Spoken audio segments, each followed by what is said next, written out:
हरिः ओम्। श्रीमद्वाल्मीकीरामायणे अरण्यकाण्डे अष्टात्रिंशः सर्गः। श्री राम की शक्ति के विषय में अपना अनुभव बताकर मारीच का रावण को उनका अपराध करने से मना करना। कदाचिदप्यहं वीर्यात् पर्यटन पृथिवीमिमां बलं नागसहस्रस्य धारयन् पर्वतोपमः।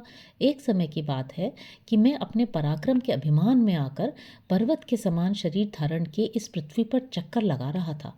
उस समय मुझ में 1000 हाथियों का बल था। नीलजीमूत संकाष्ट प्रकांचन कुंडल भयं लोकस्य जनयन् किरीटी परित्यायुध व्यचरन् दंडकारण्यम ऋषि मांसानि भक्षयन्। मेरा शरीर नील मेघ के समान काला था। मैंने कानों में पक्के सोने के कुंडल पहन रखे थे। मेरे मस्तक पर किरीट था और हाथ में परिध। मैं ऋषियों के मांस खाता और समस्त जगत के मन में भय उत्पन्न करता हुआ दंडकारण्य में विचर रहा था। विश्वामित्रोऽथ धर्मात्मा मद्वित्रस्तो महामुनिः स्वयं गत्वा दशरथं नरेन्द्रमिदमब्रवीत्। उन दिनों धर्मात्मा महामुनि विश्वामित्र को मुझसे बड़ा भय हो गया था। वे स्वयं राजा दशरथ के पास गए और उनसे इस प्रकार बोले। अयं रक्षतु मां राम पर्वकाले समाहितः मारीचान्मे भयं घोरं समुत्पन्नं नरेश्वर। नरेश्वर, मुझे मारीच नामक राक्षस से घोर भय प्राप्त हुआ है। अतः ये श्री राम मेरे साथ चले और पर्व के दिन एकाग्रचित्त हो मेरी रक्षा करें। इत्येव मुक्तो धर्मात्मा राजा दशरथस्तदा प्रत्युवाच महाभागं विश्वामित्रं महामुनिम्। मुनि के ऐसा कहने पर उस समय धर्मात्मा राजा दशरथ ने महाभाग महामुनि विश्वामित्र को इस प्रकार उत्तर दिया। ऊनद्वादश वर्षोऽयं कृतास्त्रश्च राघवः कामं तु मम तत्सैन्यं मया सह गमिष्यति बलेन चतुरंगेण स्वयमेत्य निशाचरं वधिष्यामि मुनिश्रेष्ठ शत्रुं तव यथेप्सितम्। मुनिश्रेष्ठ, रघुकुल नंदन राम की अवस्था अभी 12 वर्ष से कम है।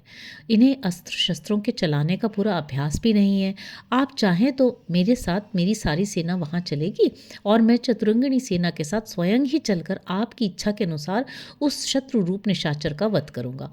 एवं मुक्त स तु मुनि राजा नमिदम अब्रवीत रामान्न न्यद बलम लोके पर्याप्तम तस्य रक्षसः। राजा के ऐसा कहने पर मुनि उनसे इस प्रकार बोले। उस राक्षस के लिए श्री राम के सिवा दूसरी कोई शक्ति पर्याप्त नहीं है। देवतानाम भवान समरेष्भिपालिकः आसीत् तव कृतं कर्म त्रिलोक विदितं नृप।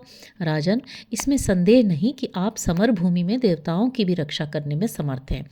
आपने जो महान कार्य किया है वह तीनों लोकों में प्रसिद्ध है। काममस्ति महत्सैन्यं तिष्ठत्वे परन्तप बालोऽप्येष महातेजा समर्थस्तस्य निग्रहे गमिष्ये राममादाय स्वस्ति तेस्तु परन्तप। शत्रुओं को संताप देने वाले नरेश, आपके पास जो विशाल सेना है वह आपकी इच्छा हो तो यहीं रहे, आप भी यहीं रहे। महातेजस्वी श्री राम बालक हैं तो भी उस राक्षस का दमन करने में समर्थ हैं। अतः मैं श्री राम को ही साथ लेकर जाऊंगा, आपका कल्याण हो।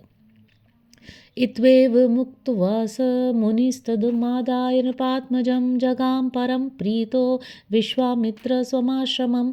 ऐसा कहकर लक्ष्मण सहित राजकुमार श्री राम को साथ ले महामुनि विश्वामित्र बड़ी प्रसन्नता के साथ अपने आश्रम को गए। यद्यपि बालकांड के 20वें सर्ग के दूसरे श्लोक में राजा दशरथ ने श्री राम की अवस्था 16 वर्ष से कम 15 वर्ष बताई थी, तथापि मारीच ने रावण के मन में भय उत्पन्न करने के लिए 4 वर्ष कम अवस्था बताई है। जो छोटी अवस्था में इतने महान पराक्रमी थे वे अब बड़े होने पर न जाने कैसे होंगे, ये लक्ष्य कराना ही यहाँ मारीच का अभीष्ट है। तं तथा दंडकारण्ये यज्ञमुद्दिश्य दीक्षितं बभूवोपस्थितो रामश्चित्रं विस्फारयन् धनु। इस प्रकार दंडकारण्य में जाकर उन्होंने यज्ञ के लिए दीक्षा ग्रहण की और श्री राम अपने अद्भुत धनुष की टंकार करते हुए उनकी रक्षा के लिए पास ही खड़े हो गए। अजात व्यंजन श्रीमान बाल श्याम शुभे क्षणः एक वस्त्र धरो धन्वी शिखी कनकमालया। उस समय तक श्री राम में जवानी के चिन्ह प्रकट नहीं हुए थे। उनकी किशोरावस्था थी। वे एक शोभाशाली बालक के रूप में दिखाई देते थे। उनके श्रीअंग का रंग सांवला और आंखें बड़ी सुंदर थीं। वे एक वस्त्र धारण किए, हाथों में धनुष लिए, सुंदर शिखा और सोने के हार से सुशोभित थे। शोभयन् दण्डकारण्यं दीप्तं दीप्तेन स्वेन तेजसा दृश्यत तदा रामो बालचंद्रिवोदितः। उस समय अपने उद्दीप्त तेज से दंडकारण्य की शोभा बढ़ाते हुए श्री रामचंद्र नवोदित बालचंद्र के समान दृष्टिगोचर होते थे। ततो हम मेघ संकाशतप्त कांचन कुंडलः बलि दत्तवरो दर्पादाज कामाश्रमांतरम। इधर मैं भी मेघ के समान काले शरीर से बड़े घमंड के साथ उस आश्रम के भीतर घुसा। मेरे कानों में तपाए हुए सुवर्ण के कुंडल झलमला रहे थे। मैं बलवान तो था ही, मुझे वरदान भी मिल चुका था कि देवता मुझे मार नहीं सकेंगे। तेन दृष्ट प्रविष्टोऽहं सहसैवोद्यतायुधः मां तु दृष्टा धनुसज्जं संभ्रांतश्चकारः। भीतर प्रवेश करते ही श्री रामचंद्र जी की दृष्टि मुझ पर पड़ी। मुझे देखते ही उन्होंने सहसा धनुष उठा लिया और बिना किसी घबराहट के उस पर डोरी चढ़ा दी। अवजानन्नहं मोहात् बालोऽयमिति राघवं विश्वामित्रस्य तां वेदिम् अभ्यधावं कृतत्वहर। मैं मोहवश श्री रामचंद्र जी को यह बालक है ऐसा समझकर उनकी अवहेलना करता हुआ बड़ी तेजी के साथ विश्वामित्र की उस यज्ञ वेदी की ओर दौड़ा। तेन मुक्तस्तो बाण निश्चित शत्रुनिबर्हणः तेनाहं ताडितः क्षिप्तः समुद्रे शतयोजने।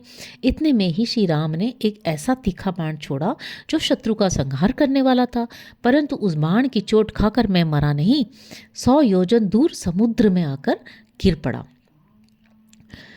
नेच्छतात मां हन्तुं तदा वीरेण रक्षितः गमस्य शरवेगेन निरस्तो भ्रान्तचिन्तेतनः पातितोऽहं तदा तेन गम्भीरे सागराम्भसि प्राप्य संज्ञां चिरात् तात लंकां प्रतिगतः पुरीं। तात वीर रामचंद्र जी उस समय मुझे मारना नहीं चाहते थे, इसलिए मेरी जान बच गई। उनके बाण के वेग से मैं भ्रांत चित्त होकर दूर फेंक दिया गया और समुद्र के गहरे जल में गिरा दिया गया। तात फिर दीर्घ काल के पश्चात जब मुझे चेत हुआ तब मैं लंकापुरी में गया। एवस्मि तदा मुक्त सहायास्ते निपातिताः अकृतास्त्रेण रामेण बालेन क्लिष्टकर्मणा। उस समय इस प्रकार में मरने से बचा। अनायासी महान कर्म करने वाले श्री राम उन दिनों अभी बालक थे और उन्हें अस्त्र चलाने का पूरा अभ्यास भी नहीं था, तो भी उन्होंने मेरे उन सभी सहायकों को मार गिराया जो मेरे साथ गए थे।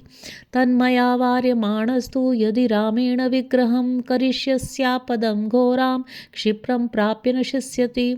इसलिए मेरा मना करने पर भी यदि तुम श्री राम के साथ विरोध करोगे तो शीघ्र ही घोर आपत्ति में पड़ जाओगे और अंत में अपने जीवन से भी हाथ धो बैठोगे। क्रीडारति विधि ज्ञानाम समाजोत्सव दर्शिनाम रक्षसाम चैव संताप नर्थ चाहरिष्यसि। खेल कूद और भोग विलास के क्रम को जानने वाले तथा सामाजिक उत्सवों को ही देख देख कर दिल बहलाने वाले राक्षसों के लिए तुम संताप और अनर्थ बुला लाओगे। हर्म्य प्रासाद संबंधाम नाना रत्न विभूषिताम द्रक्ष्यसि त्वं पुरीं लंकां विनष्टां मैथिली कृते। मिथिला कुमारी सीता के लिए तुम्हें धनियों की अट्टालिकाओं और राजभवनों से भरी हुई नाना प्रकार के रत्नों से विभूषित लंकापुरी का विनाश भी अपने आँखों देखना पड़ेगा। अकुर्वन्तोऽपि पापानि शुचय पाप संशयात् पर पापैर्विनश्यन्ति मत्स्या नागहृदे यथा। जो लोग आचार विचार से शुद्ध हैं, पाप या अपराध नहीं करते, वे भी यदि पापियों के संपर्क में चले जाएं तो दूसरे के पापों से ही नष्ट हो जाते हैं। जैसे सांप वाले सरोवर में निवास करने वाली मछलियां उस सर्प के साथ ही मारी जाती हैं। दिव्य चंदन दिग्धांगान दिव्याभरण भूषितान द्रक्षस्य भियतान भूमौ तव दोषात् राक्षसान। तुम देखोगे कि जिनके अंग दिव्य चंदन से चर्चित होते थे तथा जो दिव्य आभूषणों से विभूषित होते रहते हैं, वे ही राक्षस तुम्हारे ही अपराध से मारे जाकर पृथ्वी पर पड़े हुए हैं। हृतदारांस दारांश्च दश विद्रवतो दिशा हतशेषान शरणान द्रक्ष्यसि त्वं निशाचरान। तुम्हें ये भी दिखाई देगा कि कितने ही निशाचरों की स्त्रियां हर ली गई हैं और कुछ की स्त्रियां साथ हैं, तथा वे युद्ध में मरने से बचकर असहाय अवस्था में दसों दिशाओं की ओर भाग रहे हैं। शरजाल परिक्षिप्ताम अग्निज्वाला समावृताम प्रदग्ध भवनाम लंकाम द्रक्ष्यसि त्वम संशयम। निस्संदेह तुम्हारे सामने वह दृश्य भी आएगा कि लंकापुरी पर बाणों का जाल सा बिछ गया है। वह आग की ज्वालाओं से घिर गई है और उसका एक एक घर जलकर भस्म हो गया है। परदाराभिमर्शात् तु नान्यत् पापतरं महत् प्रमदानां सहस्राणि तव राजन् परिग्रहे भवस्वदार निरत स्वकुलं रक्ष राक्षसान् मानं वृद्धिं च राज्यं च जीवितं चेष्टमात्मनः।